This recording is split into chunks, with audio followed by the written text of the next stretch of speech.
Greetings everyone, I hope you are doing well. I'm sorry for being busy these days, but the reason is I have been hooked into this new game. So I would like to thank today's sponsor for the game, Land of Empires. I am hooked into your games guys, and I think even if it's not even sponsored, I would still play your lovely game. I am really hooked. I love Dragon, I love war games. Not only that guys, for the love of God, look how that it looks like.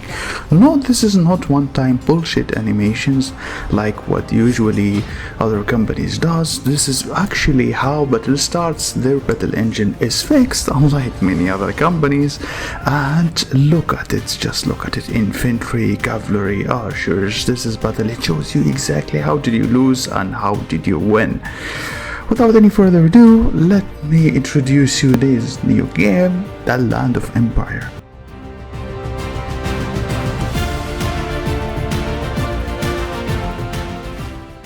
This Land of Empire is an RPG real-time strategy.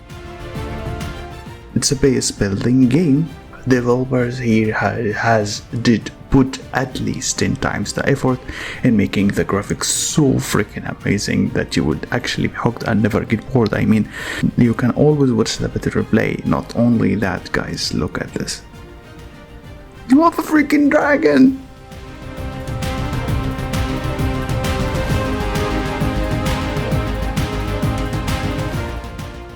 So when you start the game will actually show you two types of gameplay. One gameplay is the RPG element one, in which you have an attack and defense and your heroes can cast abilities and skills, and another mode is the one which you are fighting like the players, the PvP monsters, etc.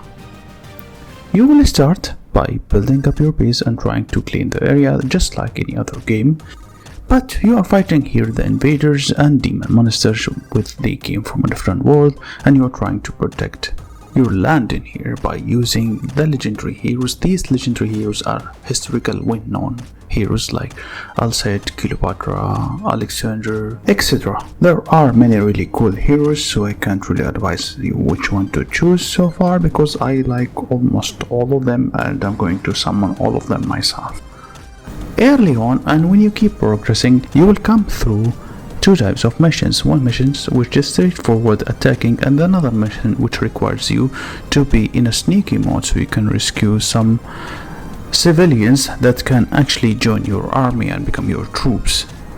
They have been jailed by those invaders and you got to save them. The sneak mode is actually very fun mini game. All you got to do is sneak behind the enemies and kill them, then rescue your new recruit. Through the game you will keep unlocking areas because this will be your first objective, to clear as much as possible so you can start playing the game.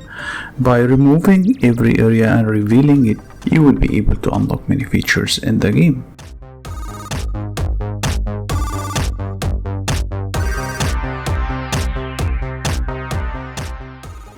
Now when it comes to troop types, there are currently in the game three troop types: the infantry and the cavalry and the archers.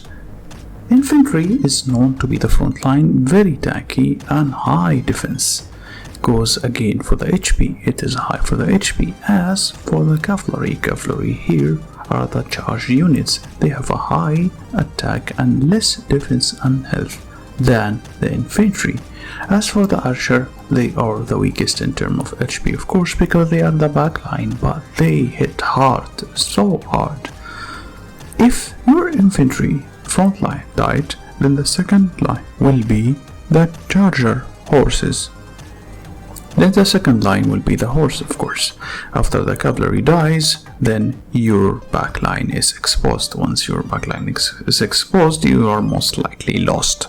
So you need to care for the following: increasing the HP and defensive stats for your infantry and increasing the attack for your archers, of course.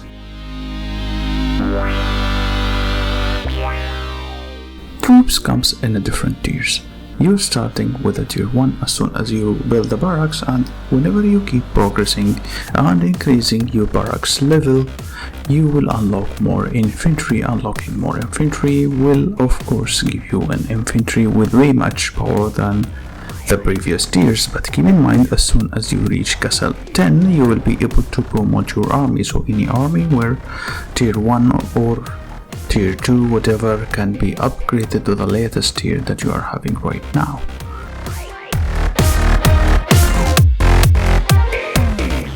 We spoke about troops. Now what about the heroes? Heroes here are really cool, so freaking cool. I'm in love with them. As I said, I love them. There are 3 types of heroes.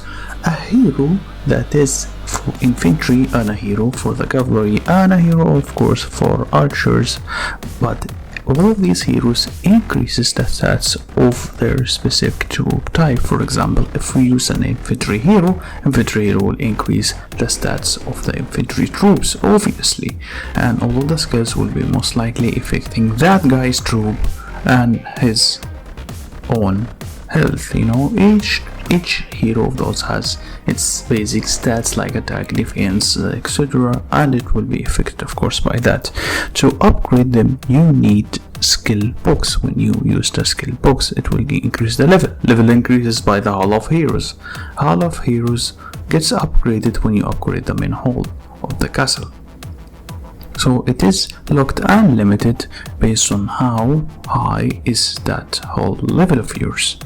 Now keep in mind, you don't have to increase all hero levels or XP. You can just use the new feature which allows you to upgrade all of your heroes based on the least upgraded heroes. So if you upgrade 3 heroes only, that's all you actually need to do. The rest can automatically get upgraded to the max as soon as you put them in here. Now let us discuss heroes in more details. Heroes can be upgraded using 3 currencies. First currency is the badges, and the second currency is the scroll. Then the third currency is the most important one, which is the fragments.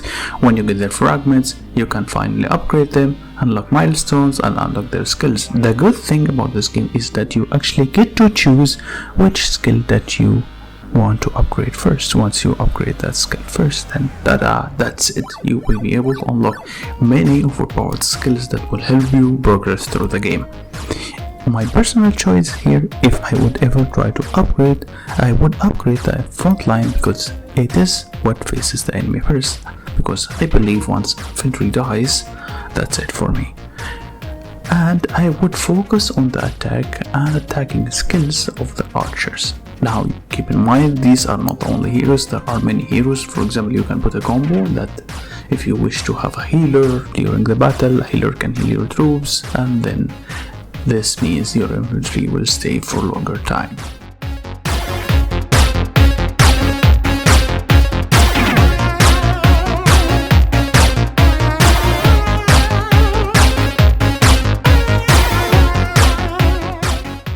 There are literally 3 types of bundles that I would recommend anyone. They are cheap, they're not expensive. The first bundle is the Growth Fund, literally because it provides you too much gems.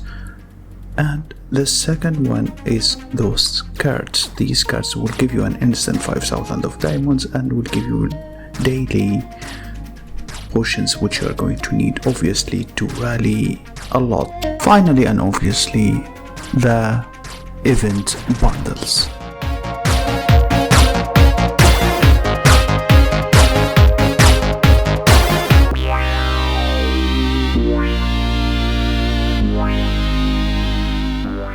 Now let us move to the new feature which is called Road of Heroes.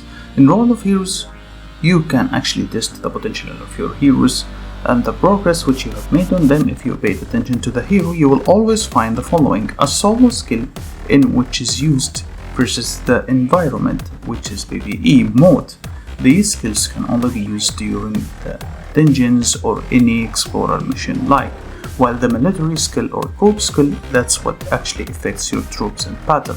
But since you are only using heroes, so you need to pay attention for the first skill.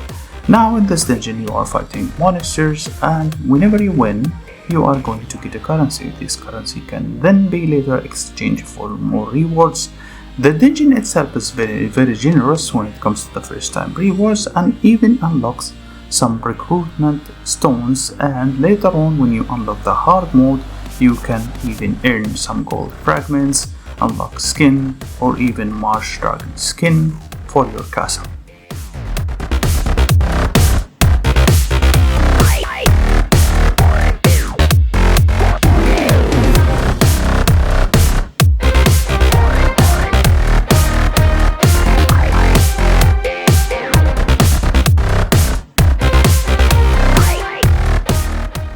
Now comes the most epic feature which I personally and deeply love about this game.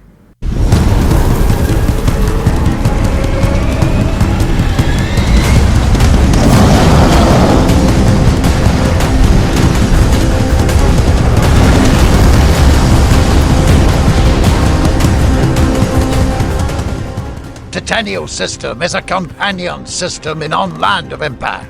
The Mythical Beast summoned acts as a support for your army. The system unlocks as soon as you collect the 3 major components and clear the area castle map from the invaders. Each Mythical Beast comes with different forms and abilities. Not only they give you a supporting abilities, but they do increase your army stats. For example, Bloodshade the Fire Dragon comes with major abilities. Bloodshock. This skill casts fire damage at the enemy whether you are on rally or solo attacking anything. Shield of the Unyielding increases all the troops' defense at the start of the battle for 10 sec. Finally, Healing Ceremony. Fasten the healing speed of your hospital that increases their capacity. The Mythical Beasts can be fed to increase their level. Allow more stats and abilities to be unlocked. At the start of the game, everyone will be able to get the dragon from just 7 days login rewards. If you wish to further improve your dragon, you need to look for Dragonaires. Dragonaires comes with different levels. They will Crimson Dragon scale for you. As for the Dragon Ancient Dragon Claw, you can keep rallying hell monsters in order to get them. The rewards are based on the level on the monster, so use your stamina wisely.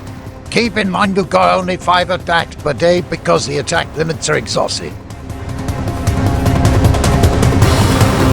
Since I'm in love with this game, guys, I'm going to start an alliance and I'm welcoming everyone to join me.